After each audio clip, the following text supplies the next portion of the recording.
حصہ توڑا، میں نے اس کو نرم کیا اور میں نے محمد رسول اللہ کو دے دیا، میں نے اپنی زبان سے اس کو کوچ کوچ کر نرم کیا اور پھر میں نے نبی کو دے دیا۔ اللہ کے رسول نے میری جھوٹی مسواک اپنے منہ میں لیو کرنے لگے، مجھے یہ خوشی بھی ملی کہ میرا لعاب اللہ کے نبی کے لعاب سے آخری دن انتقال کے موقع پر مل گیا۔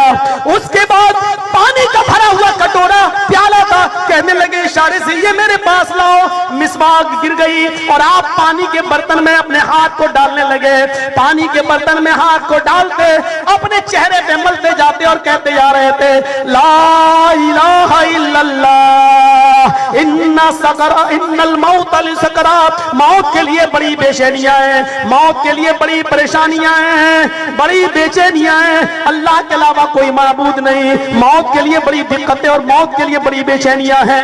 آپ یہ کہتے جاتے اور پانی کے چھینٹے اپنے جسم پر ملتے جاتے، اچانک ہونٹ ہلنے لگے، اچانک ہونٹ ہلنے لگے، آواز تو پہلے سے بند ہو چکی تھی۔ حضرت عائشہ نے دیکھا کہ کھلی کی کھلی رہ گئی اور اللہ کے نبی کے ہونٹ ہل رہے ہیں۔ میں نے اپنا کان لگایا تو اللہ کے نبی صلی اللہ علیہ وسلم کے آخری جملے یہ نکل رہے تھے فی الرفیق الاعلی اللہم فی الرفیق الاعلی اللہم فی الرفیق الاعلی اللہم فی الرفیق الاعلی۔ اے اللہ صالحین میں، شہیدوں میں، نیک لوگوں میں مجھے بھی پہنچا دے، اے اللہ نیک لوگوں میں میرا بھی ٹھکانہ بنا دے، اے اللہ صالحین میں، شہیدوں میں، شہداء میں مجھے بھی پہنچا دے۔ اور یہ آخری جملہ نکلا اور اللہ کے رسول صلی اللہ علیہ وسلم کی روح شہداء اللہ پھر رفیق الاعلی رفیق اعلیٰ سے جا ملی۔ میرے بھائیوں، کائنات کو روشن کرنے والا یہ سورج پھر ہمیشہ ہمیشہ کے لیے غروب ہو گیا۔ حضرت انس بیان کرتے ہیں کسی کو یقین نہیں ہو رہا تھا کہ اللہ کے رسول کا انتقال ہو گیا۔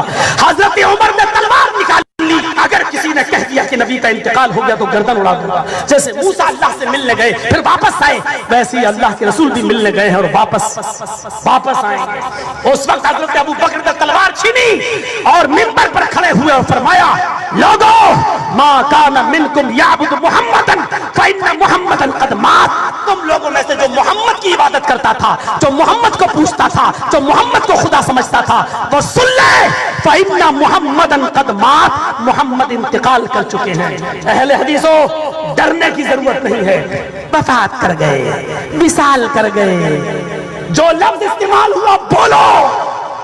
تم اس کائنات کے اندر شریعت محمدی کے سب سے بڑے علمبردار ہو، تحفظ سنت کے سب سے بڑے علمبردار تم ہو، اور کعبے کی رب کی قسم جب تک اہل حدیث کا ایک ایک بچہ اس ہندوستان کی دھرتی پہ زندہ رہے گا ختم نبوت پر کبھی ڈاکہ نہیں ڈالنے دے گا۔ ہمارے اندر لاکھ کمیاں ہوں، ہمارے اندر لاکھ برائیاں ہوں، لیکن اللہ کی قسم ختم نبوت پر ڈاکہ ڈالنا نہ پہلے کبھی پسند کیا نہ میں آج پسند کرتا ہوں۔ میرا کوئی امام نہیں ہے، میرا امام صرف آمینہ کا لال جناب محمد رسول اللہ ہے۔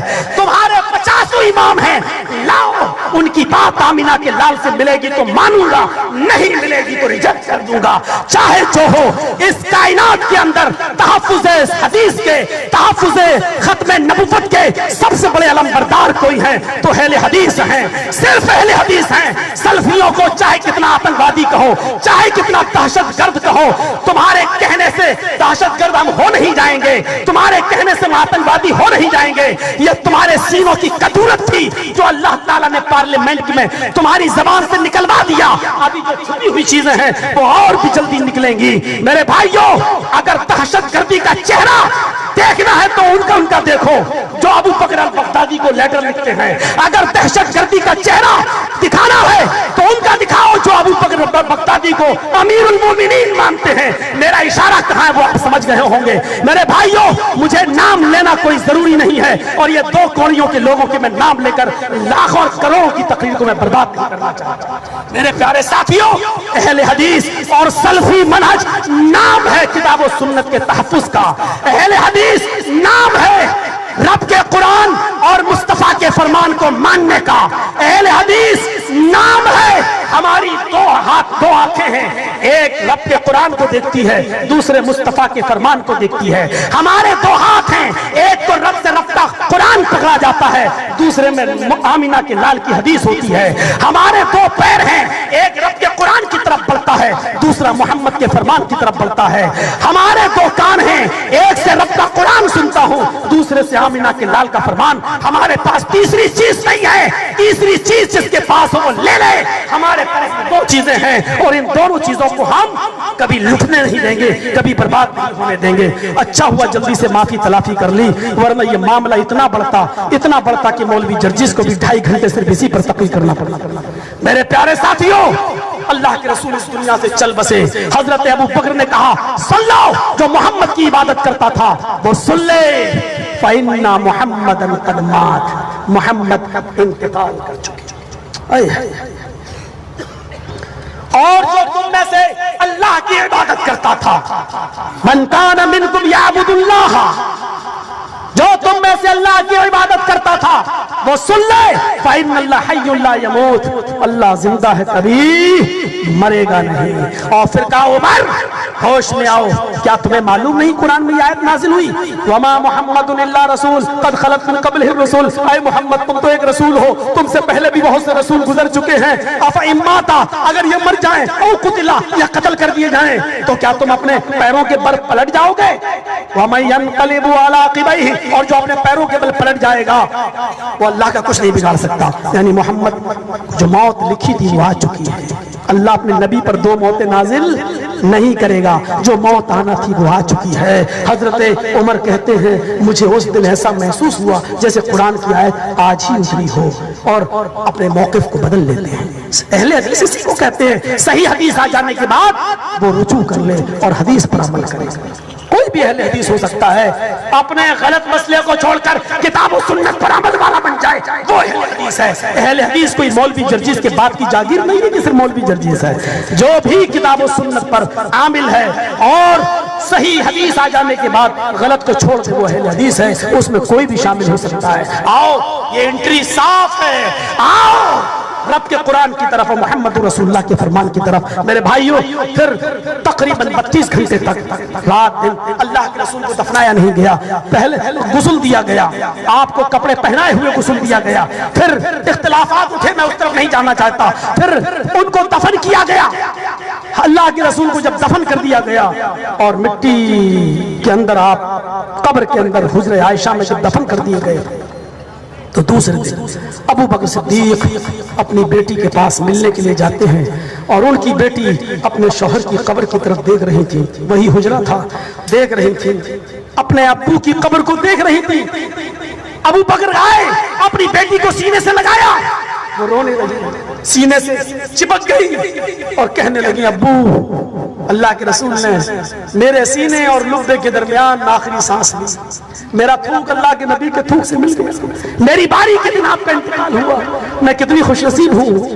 ابو بکر صدیق اپنی بیٹی کی آنکھوں کے آنسوؤں کو پوچھتے جا رہے تھے اور کہتے جا رہے تھے بیٹی میں تو یہ سب سننے نہیں آیا، میں نے تجھ سے وعدہ کیا تھا، اس وعدے کو پورا کرنے آیا۔ بیٹی آج سے 9 سال پہلے تم میرے پاس میرے دسترخوان پہ کھانا کھا رہی تھی، اور تم نے اپنا خواب بتایا تھا اور کہا تھا کہ 3 چاند آسمان پہ چمک رہے ہیں۔ پہلا چاند ٹوٹ کر میرے حجرے میں گرا، پھر دوسرا گرا، پھر تیسرا گرا۔ عائشہ میں نے کہا تھا اللہ کے رسول سے مت پوچھنا، جب یہ خواب پورا ہوگا تو میں بتا دوں گا، یہ تیرے خواب کا پہلا چاند ہے جو ٹوٹ کر تیرے حجرے میں۔ عائشہ یہی چاند ہے جو ٹوٹ کر تیرے حجرے میں گرا، ابھی 2 چاند کو اپنی آنکھوں سے اور دیکھ۔ اور جب ابو بکر کا انتقال ہوا اور ابو بکر کو دفنایا جانے لگا تو حضرت عائشہ، لوگ تسلی دے رہے تھے، حضرت عائشہ کہتی ہے نہیں، یہ تو میرے خواب کا دوسرا چاند ہے جو دفن ہوا۔ پھر تیسری قبر کی جگہ پر خود انہوں نے اپنا نام لکھ لیا، نہیں یہاں میں دفن ہوں گی، لوگوں جب بھی میرا انتقال ہو تو مجھے میرے ابو اور میرے شوہر کے پاس دفن کرنا۔ تیسری قبر کی جگہ پر انہوں نے اپنا نام کا اعلان کر دیا۔